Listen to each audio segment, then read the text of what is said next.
కాంపిటీషన్‌లో treasure hunt కోసం అమర్, భాగ్య వాళ్ళకి ఒక క్లూ పేపర్‌ని ఇస్తారు. ఇది అమర్ చదువుతూ ఉంటాడు. ఇద్దరికీ ముఖ్యమైన ఘట్టం, పెళ్లిలో ముఖ్యమైనది, ఇద్దరిని కలిపేది, భార్యాభర్తలకి చూపులు కలిసే శుభవేళ.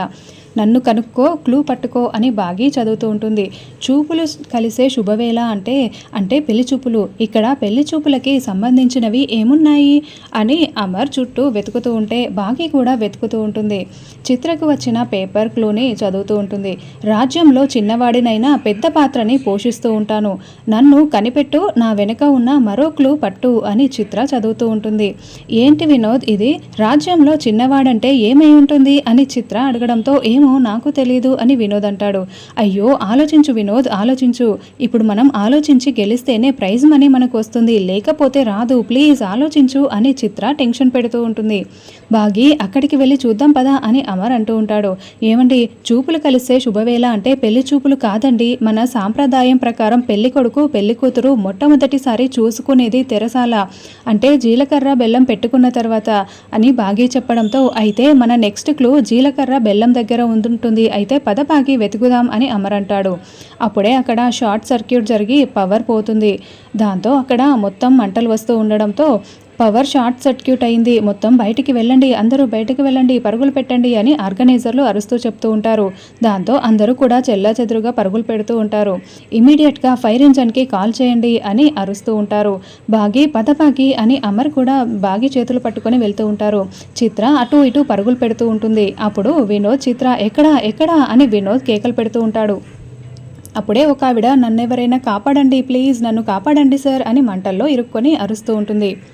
భాగి నువ్వు బయటికి వెళ్ళు, ఆవిడని కాపాడి నేను తీసుకువస్తాను అని అమర్ అంటే ఏమండి వద్దండి, నేను కూడా వస్తానండి ప్లీజ్ అండి అని భాగి బ్రతిమలాడుతూ ఉంటుంది. దాంతో భాగి అమర్ ఇద్దరు ఆవిడ దగ్గరికి వెళ్ళి ఆవిడని కాపాడి బయటికి తీసుకువస్తారు.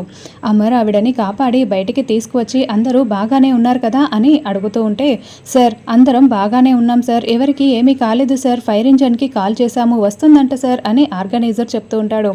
సరే పద అందరం అక్కడికి వెళ్దాం అని అమర్ అంటూ ఉంటాడు.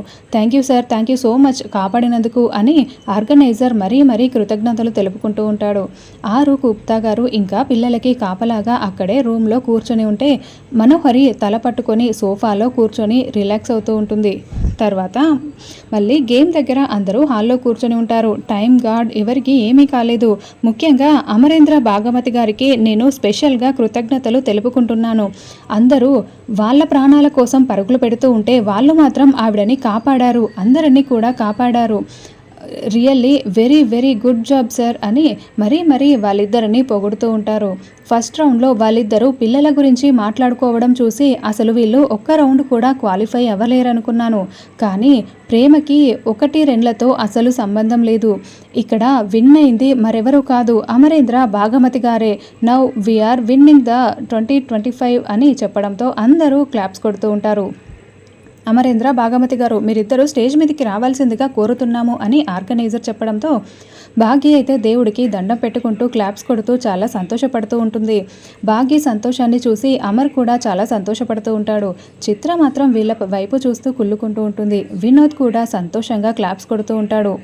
భాగ్య అమర్ స్టేజ్ మీదకి వెళ్ళగానే వాళ్ళిద్దరికీ కలిపి షాల్వా కప్పుతారు. అమర్ మెడలో పూలమాల వేసి భాగ్య చేతికి పూలమాల అందిస్తారు. తర్వాత ప్రైజ్ని వాళ్ళకి అందిస్తూ 50 లక్షల చెక్కును కూడా వాళ్ళ చేతిలో పెట్టడంతో ఇక అందరూ క్లాప్స్ కొడుతూ ఉంటారు. ఇంకా చిత్ర మాత్రం కుళ్ళుకుంటూ చూడలేక లేచి వెళ్ళిపోతూ ఉంటుంది.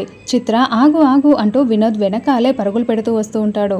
ఏంటి చిత్ర అలా వచ్చేసావు అని, రా ఇంటికి వెళ్దాం అని వినోద్ అడుగుతూ ఉంటే ఏంటండి ఇప్పుడు ఇంటికి వచ్చి వాళ్ళందరూ పిల్లలతో కలిపి ఎంజాయ్ చేస్తూ విన్ అయినందుకు గెంతులు వేస్తూ ఉంటే చూస్తూ ఉండాలా? అసలు నేను ఇంటికే రాను, బిజినెస్ అడిగితే డబ్బులు ఇవ్వరు, మన కోసం ఓడిపోవచ్చు కదా అని చిత్ర అనడంతో అదేంటి చిత్ర, అన్నయ్య గెలిచినా మనం గెలిచినా ఒకటే కదా అని వినోద్ అంటూ ఉంటాడు. గెలిస్తే సరిపోతుందా? ఇప్పుడు ఆ ప్రైజ్ మనీని మీకు ఇవ్వమనండి చూద్దాం, ఇస్తారా? ఇవ్వరు కదా, మరి ఎందుకు ఇలా మాట్లాడుతున్నారు? అసలు ఇంటికి వెళ్ళి వేరు కాపురం పెడదామని, ఆస్తిని భాగాలు చేయమని అడిగేద్దాం అని చిత్ర అంటుంది. చూడు చిత్ర, నేను అన్నయ్యని పిల్లల్ని వదిలి ఎక్కడికి రాను. నీకు సర్దుకోవడం, అందరితో కలిసి ఉండడం చేత కాకపోతే ఇప్పటి నుండి నేర్చుకో, అంతేకాని వేరు కాపురం అన్న మాట ఇంకోసారి మాట్లాడావనుకో నేనేం చేస్తానో నాకే తెలీదు అని వినోద్ కారెక్కుతాడు. నాకంటే నీకు కుటుంబమే ముఖ్యమని మాట్లాడుతున్నావు కదా, చూడు ఇంట్లో వాళ్ళకందరికీ నేను నరకం చూపిస్తాను. అసలు మీరిద్దరూ వద్దు, ఆస్తి పంచిస్తాము, మీరు ముందు ఇంట్లో నుండి వెళ్ళిపోండి అని వాళ్ళ నోటితోనే చెప్పిస్తాను. అప్పుడు నువ్వు నాతో రాకుండా ఎలా ఉంటావో నేను చూస్తాను అని చిత్ర అనుకుంటూ ఉంటుంది. కారు ఎక్కమని వినోద్ చాలా కోపంగా హారన్ కొడుతూ ఉంటాడు. మనోహరి హాల్లో సోఫాలో కూర్చొని ఉంటే అప్పుడే కాలింగ్ బెల్ సౌండ్ వినిపిస్తుంది. అయ్యో, రణవీర్ మళ్ళీ వచ్చాడా అని మనోహరి తెగ టెన్షన్ పడుతూ ఉంటే, మనోహరి డోర్ తెరు అని అమర్ బెల్ కొడుతూ ఉంటాడు. అమ్మయ్య, అమర్ వచ్చేసాడు అని మనోహరి చాలా సంతోషంగా డోర్ ఓపెన్ చేసి, వచ్చేసారా అమ్మయ్య అని చెప్తూ ఉంటుంది. ఏమైంది మనోహరి గారు, ఎందుకు అంత కంగారు పడుతున్నారు అని బాగి అడుగుతూ ఉంటుంది. అవును చెప్పు మనోహరి అని అమర్ కూడా అంటాడు. అబ్బే ఏం లేదు అని మనోహరి అంటుంది. ఏమీ లేకపోతే మీరు ఇంతలా కంగారు పడరు కదా, మీ ముఖంలో కంగారు కనిపిస్తుంది అని బాగి అంటుంది. పిల్లల్ని ఎప్పుడూ చూసుకోలేదు కదా, ఇదే ఫస్ట్ టైం కదా, అందుకే కొంచెం టెన్షన్ పడ్డాను. అందులో మీరు ఈ టైంలో బెల్ కొడితేను ఇంకా ఎవరో అని భయపడిపోయాను అంతే అని మనోహరి చెప్తుంది. కాంపిటీషన్ దగ్గర కొంచెం ఫైర్ యాక్సిడెంట్ జరిగింది, అందుకే కాంపిటీషన్ని చాలా త్వరగా ఫినిష్ చేసేశారు. లేకుంటే వచ్చేసరికి మార్నింగే అయి ఉండేది, మేము వెళ్ళి ఫ్రెష్ అప్ అవుతాము అని అమర్ అంటాడు. అమర్ లోపలికి వెళ్ళగానే, చూడు మను, మేము బెస్ట్ కపుల్ అని వాళ్ళు మరీ పొగిడి మాకు విన్నింగ్ ఈ అవార్డు ఇచ్చారు. చూస్తున్నావా, మేము ఇద్దరం బెస్ట్ కపుల్ అని బాగి ఆ ప్రైజ్కి ముద్దు పెడుతూ ఉంటుంది. అన్నట్లు నన్ను కాంపిటీషన్కి వెళ్ళడానికి నువ్వు నాకు సపోర్ట్ చేసావు కదా, ఏంటబ్బా అని అనుకున్నాను. అక్కడికి వెళ్ళిన తర్వాతే అర్థమైంది, చిత్రకి సహాయం చేయడానికి ఒక వ్యక్తిని నువ్వు అరేంజ్ చేసావని. అంటే మేము ఓడిపోతే చూసి ఆనందిద్దాం అనుకున్నావు కదా, కానీ మేమే గెలిచాం చూసావా మను. అయినా కూడా చిత్ర బుద్ధి మంచిది కాకపోవచ్చు, చిత్రని మార్చుకోవాలని మేము ప్రయత్నిస్తున్నాము. దానికి మాత్రం నువ్వు అడ్డుపడకు. నువ్వు కనుక అడ్డుపడ్డావంటే నేనేం చేస్తానో నా గురించి నీకు బాగా తెలుసు కదా. అయినా నువ్వేమనుకున్నా జరగాల్సిందే జరిగి తీరుతుంది మను. నువ్వు చాలా ఎక్స్పెక్ట్ చేసావు, నన్ను అడ్డు తొలగించుకుందాం అనుకున్నావు, కానీ చూస్తున్నావు కదా ఏమీ జరగలేదు. నాతో పెట్టుకుంటే ఇలాగే ఉంటుంది మను, కాబట్టి చాలా జాగ్రత్తగా ఉండు అని బాగి అంటుంది. ఏంటి ఒక్కసారి గెలిచిన దానికే పెద్ద విర్రవీగుతున్నావు? నేను ఓడిపోయే కొద్దీ గెలవాలనే కసి నాలో రెట్టింపు అవుతూ వస్తూ ఉంటుంది. లేకపోతే నేను 10 ఏళ్ల కిందటి ఆగిపోయేదాన్ని. నాతో పెట్టుకుంటే ఏమనుకుంటున్నావు? ఇక్కడ ఉన్నది ఎవరనుకుంటున్నావు? మనోహరి అని మనోహరి చెప్తూ ఉంటే, అబ్బా ఏం కాన్ఫిడెంట్ మను, శబాష్ శబాష్, ఈ డిస్కషన్స్ అన్నీ కూడా మార్నింగ్ పెట్టుకుందాంలే అని బాగి వెళ్తుంది. ఉదయం అవగానే అమర్ కాఫీ తాగుతూ ఉంటే బాగి రాథోడ్ నిలబడి ఉంటారు. ఏమైందండి, రాత్రి వచ్చినప్పటి నుండి అదోలా ఉన్నారే అని బాగి అడగడంతో, రాథోడ్ సీసీటీవీ ఫుటేజ్ చూసావా అని అమర్ అడుగుతూ ఉంటాడు. సార్, కొన్ని సీసీటీవీ ఫుటేజ్లు మిస్ అయిపోయి ఉన్నాయి. గేట్ ముందు గార్డెన్లో వెనక వైపున ఉన్న సీసీటీవీ ఫుటేజ్లన్నీ కూడా మిస్ అయ్యాయో, లేకపోతే ఎరేస్ చేశారో, లేక టెక్నికల్ ఇష్యూనో అర్థం కావటం లేదు సార్. నాకెందుకో రాత్రి రణవీర్ వచ్చి వెళ్ళాడనిపిస్తోంది అని రాథోడ్ అంటాడు. వెళ్ళి మనోహరిని తీసుకురా అని అమర్ అడుగుతాడు. రండి మేడం అని రాథోడ్ తీసుకొస్తూ ఉంటే, అమర్ ఎందుకు ఇంత సీరియస్గా ఉన్నాడు?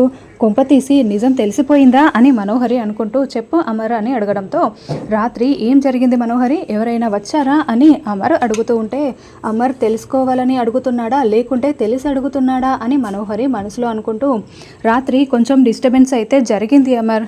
కొంతమంది ముసుగు వేసుకొని లోపలికి వచ్చారు. వాళ్ళు డబ్బులు నగల కోసం వచ్చారో పిల్లల కోసం వచ్చారో నాకైతే తెలియదు, కానీ నేను వాళ్ళని కొట్టి పంపించేశాను. మీకు చెప్తే మీరు కంగారు పడతారు, టెన్షన్ పెట్టడం ఎందుకని నేను చెప్పలేదు అని మనోహరి అంటుంది. ఇంత జరిగితే చెప్పకుండా ఎలా ఉంటారు మనోహరి గారు? మేము టెన్షన్ పడతామని చెప్పకపోతే ఎలా అని బాగా నిలదీస్తూ ఉంటే, రాత్రి మీరు అలసిపోయి బెస్ట్ కపుల్ కాంపిటీషన్ నుండి వచ్చారు. మళ్ళీ మీకు చెప్పి విసిగించడం, టెన్షన్ పెట్టడం ఎందుకని చెప్పలేదు. అంటే రిస్క్ తీసుకున్న కష్టమే, చెప్పకపోయినా కూడా నన్ను నిందిస్తారా? ఇందులో తప్పేముంది బాగి అంటూ, చూడు అమర్, అంతే, అంతకు మించి ఏమీ జరగలేదు అని మనోహరి వెళ్తుంది. ఏమండి, మనోహరిని చూస్తుంటే నాకు డౌట్గా ఉందండి. అంజు పాప విషయంలో మీరు మనోహరి విషయంలో చాలా జాగ్రత్తగా ఉండాలి అని బాగి అంటే, నువ్వు వెళ్ళి పిల్లల్ని రెడీ చేసి స్కూల్కి పంపు బాగి అని అమర్ చెప్పడంతో బాగి వెళ్తుంది. సార్, రణవీర్ని అసలు వదలకండి సార్ అని మేడం చెప్పింది కూడా నిజమే కదా అని రాథోడ్ అంటాడు. రణవీర్ ఈ హైదరాబాద్లో ఉండకూడదు, వెంటనే కోల్కతా వెళ్ళేలా చేసేసి అక్కడ కోల్కతా పోలీసులు రణవీర్ని అరెస్ట్ చేసేలా చేస్తాను. ఈ విషయం బాగీకి కూడా చెప్పకు, అనవసరంగా టెన్షన్ పెట్టడం ఎందుకు, మనోహరి సంగతి నేను చూసుకుంటాను అని అమర్ చెప్తూ ఉంటాడు.